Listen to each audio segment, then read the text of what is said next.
नमस्कार। आज का ये वीडियो है वृश्चिक राशि वालों के लिए। वृश्चिक राशि वाले जिन पे शासन मंगल ग्रह करते हैं। मंगल ग्रह आपको हिम्मत देता है, आपको बहुत डीप रूटेड पर्सन बनाता है। ये लोग ऊपर से बहुत ही कंट्रोल्ड शांत दिखते हैं, लेकिन अंदर ये इमोशनली बहुत ही ज़्यादा उथल पुथल टाइप रहती है। ये थॉट्स और डिसीजन का पूरा गहरा समुद्र होते हैं। तो ऐसे सारे लोग जो वृश्चिक राशि वाले हैं, मैं उनका स्वागत करती हूँ, वेलकम करती हूँ मेरे इस चैनल पर जिसका नाम है tarot and stars with Rohini. आज हम बात करेंगे फरवरी मंथ की वृश्चिक राशि वालों के बारे में। तो वृश्चिक राशि के लिए फेब मंथ क्या लेकर आ रहा है, ये आप राशि से भी देख सकते हैं, लग्न से भी देख सकते हैं। स्टार्ट करते हैं हाउस बाय हाउस प्रिडिक्शन की, और एंड में आपके लिए सिंपल रेमेडीज कुछ हैं जो आप फॉलो कर सकते हैं। लेकिन उससे पहले आप अगर नए हैं चैनल पर तो आप इस चैनल को सब्सक्राइब कीजिए, लाइक और शेयर कीजिए और बेल आइकन भी दबाना मत भूलिएगा। तो फर्स्ट हाउस आपका खुद का माइंड और पर्सनालिटी का होता है। फरवरी में आपका फोकस बाहर की दुनिया से ज़्यादा आपके अंदर की दुनिया पर होगा। इस ड्यूरेशन में आप कम बोलना पसंद करेंगे, लोगों से थोड़ा सा डिस्टेंस रखना चाहेंगे और आपकी लाइफ की प्रायोरिटीज को डीपली एनालाइज करेंगे। आप अपनी पूरी लाइफ को डीपली एनालाइज करने वाले हैं। कई बार आपको ऐसा भी लग सकता है कि आप इमोशनली चीज़ों में ज़्यादा इन्वॉल्व हो रहे हैं, या मुझे लोगों को बहुत ज़्यादा एक्सप्लेन करना ज़रूरी नहीं है। तो ये सारी चीज़ें आपको मतलब एक तरह से आइसोलेट कर रही हैं, बाकी दुनिया से आपको अलग कर रही हैं। लेकिन इस चीज़ में डरिए नहीं, आप आइसोलेशन की तरफ नहीं जा रहे हैं। एक ये फेज हो सकता है सेल्फ ग्रोथ का, जब आप चीज़ों को ज़्यादा एनालाइज करते हैं, अपने आप को ज़्यादा एनालाइज करते हैं, तो वो शो करता है कि आप अपनी ग्रोथ पे काम करना चाहते हैं। तो ये एक हाउस जो आपका यही इंडिकेशन दे रहा है कि ये सारी चीज़ें एनालाइज करके आप अपने आसपास की चीज़ों में अपना इन्वॉल्वमेंट थोड़ा सा कम करके अपनी सेल्फ ग्रोथ की तरफ ध्यान देने वाले हैं। सेकेंड हाउस आपका पैसा, फैमिली, परिवार और आपकी स्पीच का होता है। तो फरवरी में पैसों के मामले में मूवमेंट बना रहेगा। मूवमेंट से मतलब है पैसा आएगा भी और खर्च भी होगा, आना और जाना पैसे का लगा रहने वाला है। इनकम का फ्लो रहेगा, कुछ अनएक्सपेक्टेड एक्सपेंसेस भी आ सकते हैं। हो सकता है फैमिली के साथ बैठें जब भी आप, तो पुरानी कुछ चीज़ों पे आपके डिस्कशंस हों, कोई पास्ट के इमोशनल टॉपिक सरफेस पे आ सकते हैं। लेकिन यहाँ पर एक सजेशन है कि आप अपनी बात क्लियरली रखिएगा। लेकिन क्लियरली रखने के पहले आपको एनालाइज करना पड़ेगा, क्योंकि जो भी आप कहोगे उसका इफेक्ट बहुत गहरा होने वाला है। तो कहीं कोई आप ऐसी बात ना कह दें, आपकी स्पीच कुछ कनिंग या कुछ कड़वी ना हो जाए जिससे रिलेशनशिप पे नेगेटिव असर आ जाए। तो अपनी टोन पे एक बार काम जरूर करिएगा। कुछ भी बोलने से पहले अपनी टोन को देख लीजिएगा, समझ लीजिएगा और उसी के बाद आप अपनी बातों को कहिएगा। अदरवाइज प्रॉब्लम क्रिएट हो सकती है। सॉफ्ट टोन रखेंगे तो रिजल्ट्स आपको बेटर मिलने वाले हैं। थर्ड हाउस एफर्ट, कम्युनिकेशन और ट्रैवल का है। तो फेब में आप से कंसिस्टेंट एफर्ट की डिमांड है, मतलब आपको एफर्ट करते रहने पड़ेंगे। काम से रिलेटेड, छोटी छोटी चीज़ों से रिलेटेड, जर्नी, ट्रैवल, ये सारी चीज़ें दिख रही हैं। आपको रेगुलर बेसिस पे कॉल्स, मेल, मीटिंग्स, इन सारी चीज़ों से गुजरना पड़ेगा। रिस्पॉन्सिबिलिटी आपकी बढ़ सकती है। जो लोग जॉब में हैं, मैनेजमेंट, टेक्निकल या गवर्नमेंट सेक्टर में हैं, उनके लिए ये टाइम हो सकता है आपको ऐसा लगे कि बहुत धीरे चल रहा है, बहुत धीरे ये टाइम निकल रहा है। पर जो कुछ भी क्रिएट हो रहा है, जो कुछ भी बन रहा है because of combination of different planets, वो एक सॉलिड फाउंडेशन देके आपको जाएगा। काफ़ी स्ट्रॉन्ग सॉलिड चीज़ें आपके फेवर में क्रिएट हो रही हैं। सिबलिंग्स के साथ या फ्रेंड्स के साथ कोई कंफ्यूजन था तो वो फाइनली आप इस मंथ में क्लियर करने वाले हो। 4th हाउस आपकी मदर से रिलेटेड होता है, आपके घर से रिलेटेड होता है और आपकी इनर पीस से रिलेटेड होता है। इस पर्टिकुलर मंथ में आप हो सकता है कि थोड़ा सा हैवी फील करो। रीजंस हो सकते हैं कि आपकी घर की जिम्मेदारियां बढ़ रही हैं, आपके फैमिली मेंबर या मदर की हेल्थ से रिलेटेड आपको हो सकता है कुछ टेंशन हो, इसीलिए आप इमोशनल ज़्यादा हो रहे हो, या कई बार बिना किसी रीज़न के, कोई भी एक्सप्लेनेबल रीज़न नहीं है, कोई भी ऐसा चीज़ नहीं है जो आप बोल सको या खुद भी समझ सको, लेकिन आपकी रेस्टलेसनेस वो सारी चीज़ें बढ़ा रही हैं। कभी कभी ये फील होगा सब कुछ ठीक तो है, फिर मैं इतना क्यों टेंशन कर रहा हूँ, फिर मैं इतना क्यों इमोशनल हो रहा हूँ। लेकिन ये जो इमोशंस है ये टेम्परेरी फेज है, ये गुजर जाएगा। कोई बहुत बड़ी वाली प्रॉब्लम नहीं दिख रही है, ये कोई परमानेंट प्रॉब्लम नहीं है। रेस्टलेसनेस या जिन भी चीज़ों से को लेकर आपको परेशानी हो रही है, इमोशनल हो रहे हैं, वो कोई ऐसी बड़ी वजह नहीं है। 5th हाउस लव, चिल्ड्रन और क्रिएटिविटी, 5th हाउस उनसे डील करता है। तो आपकी लव लाइफ में मैच्योरिटी आएगी, रिलेशनशिप में क्लैरिटी, ये चीज़ भी दिख रही है। एक चीज़ मतलब ये आपको मैं एडवाइस कर रही हूँ, कॉशन दे रही हूँ कि पॉसेसिवनेस से बच के रहिएगा। कंट्रोलिंग वाली एनर्जीज में मत आ जाइएगा, क्या मुझे सब चीज़ें सब लोगों को कंट्रोल करना है, ये सारी चीज़ें नहीं करना है आपको। ये बढ़ सकती है लेकिन आपको थोड़ा सा इस चीज़ पर ध्यान रखना है कि आप इस तरह की एनर्जीज में ना आ जाएं।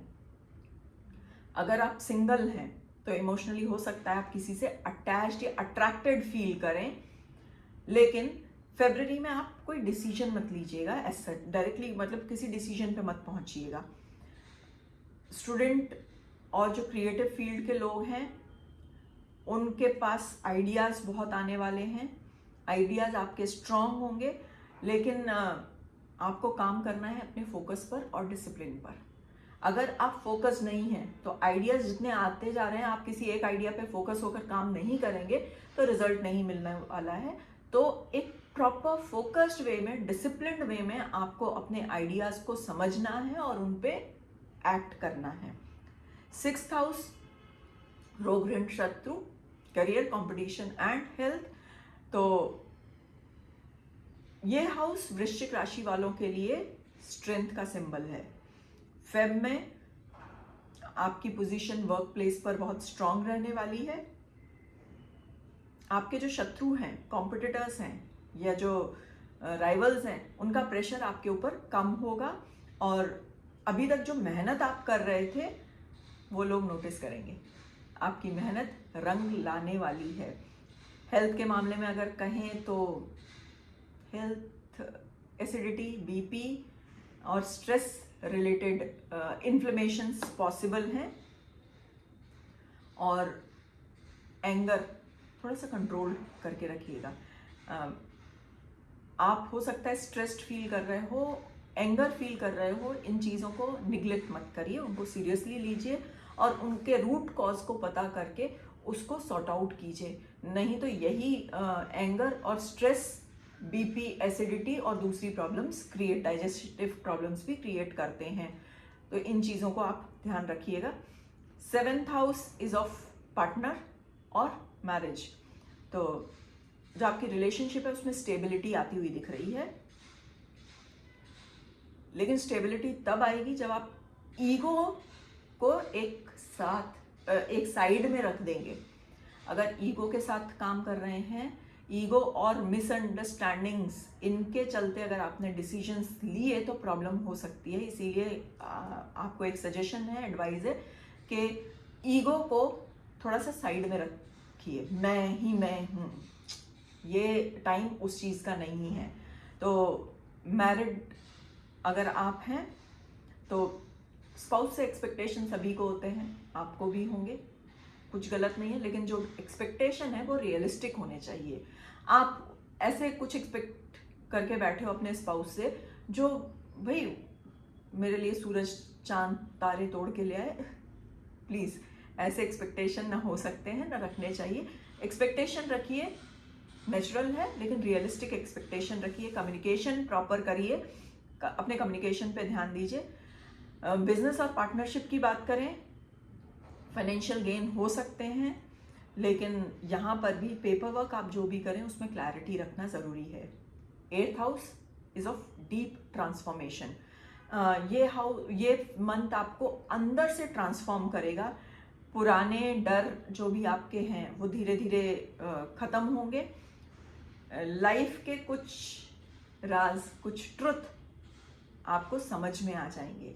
जिन चीज़ों में क्लैरिटी पहले नहीं बन पा रही थी, जो चीज़ें आपको समझ में नहीं आती थी, वो सारी चीज़ें आपको समझ में आने लगेंगी। कुछ अटके हुए काम आपके चल पड़ेंगे, गाड़ी चल पड़ेगी आपकी।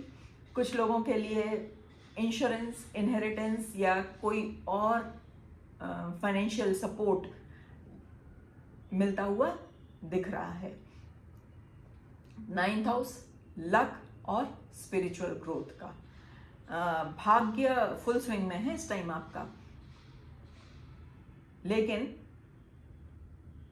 बहुत ज्यादा बेनिफिट नहीं देने वाला है। मतलब फुल स्विंग में कैसे कह सकते हैं कि यस इट इज मूविंग, लेकिन ऐसा नहीं है कि भाग्य आपको बहुत कुछ देने वाला है, आपको गिरने नहीं देगा। ये सबसे बड़ा भाग्य का सपोर्ट आपको मिलने वाला है। स्पिरिचुअल इंक्लिनेशन आपका बढ़ सकता है।